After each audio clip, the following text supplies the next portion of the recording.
കോഴിക്കോട് താമരശ്ശേരി ചുങ്കത്തെ ഒരു പ്രൈവറ്റ് മത്സ്യ മാർക്കറ്റിൽ സംഘർഷമുണ്ടായി. രണ്ടുപേരെ പോലീസ് പിടിച്ചു. കണ്ണൂർ സ്വദേശിയായ ദിജിൽ ഡേവിഡ്, മെക്കാവ് സ്വദേശി ആൽബി ബേബി എന്നിവരെയാണ് കസ്റ്റഡിയിലെടുത്തിരിക്കുന്നത്.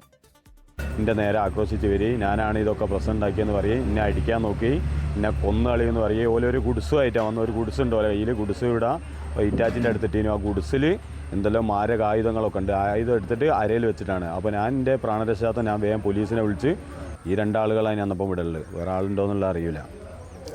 ഞങ്ങൾ അതിനെ കുറച്ച് മുമ്പേ ഇവിടെ കീറുന്ന സമയത്ത് നമ്മൾ അന്വേഷിച്ചപ്പോൾ ഇവർ പറഞ്ഞത് എങ്ങനെയാ ഇത് നിങ്ങൾ നോക്കണ്ടെന്ന് പറയും. ഞങ്ങളങ്ങനെ സ്റ്റേഷനിൽ ചെന്ന് ഡിവൈഎസ്പിക്ക് പരാതി കൊടുത്തു.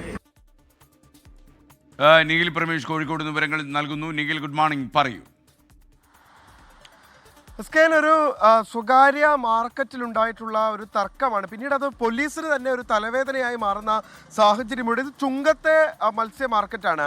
അവിടെ ഈ നാട്ടുകാർ വിളിച്ചറിയിച്ചതിനെ തുടർന്നാണ് പോലീസ് ഈ സംഘർഷം തുടർന്നതിനെ തുടർന്ന് ഈ സംഘർഷം നടത്തിയ ആളുകളെ പിടികൂടുന്നതിന് വേണ്ടി അവിടേക്ക് എത്തിച്ചേരുന്നത്. രണ്ടുപേരെ പിടികൂടി. ഒരാൾ പോലീസ് സ്റ്റേഷനിലേക്ക് എത്തിച്ചപ്പോൾ തന്നെ ഇറങ്ങി ഓടുന്ന സാഹചര്യമുണ്ടായി. പുറകെ ഓടി പോലീസ് ഇയാളെ പിടികൂടുകയായിരുന്നു.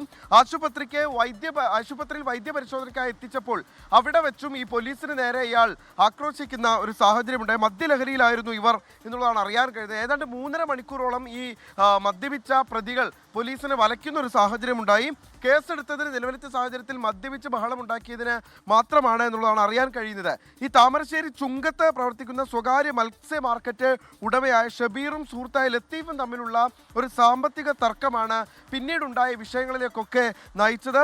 ഇന്നലെ വൈകിട്ട് ഈ മാർക്കറ്റിലേക്കുള്ള വഴി ഹിറ്റാച്ച് ഉപയോഗിച്ച് കുഴിയെടുത്ത് തടസ്സപ്പെടുത്തിയിരുന്നു.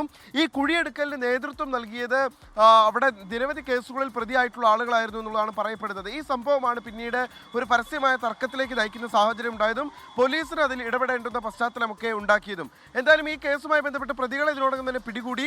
ഈ പ്രതികൾ പക്ഷേ പോലീസിനുണ്ടാക്കിയ പൊല്ലാപ്പ് ചില്ലറയല്ല. സ്കെയിൻ നീൽ പ്രമേഷാണ് വിവരങ്ങൾ നൽകിയത്. ലോകത്തെവിടെയായാലും ഏത് സമയത്തും 24 വാർത്തകളും ഓഗ്മെന്റഡ് റിയാലിറ്റി പാക്കേജുകളും എക്സ്പ്ലെയിനറുകളും വിശദമായി കാണാൻ ഞങ്ങളുടെ യൂട്യൂബ് ചാനൽ നിങ്ങൾക്ക് സബ്സ്ക്രൈബ് ചെയ്യാം.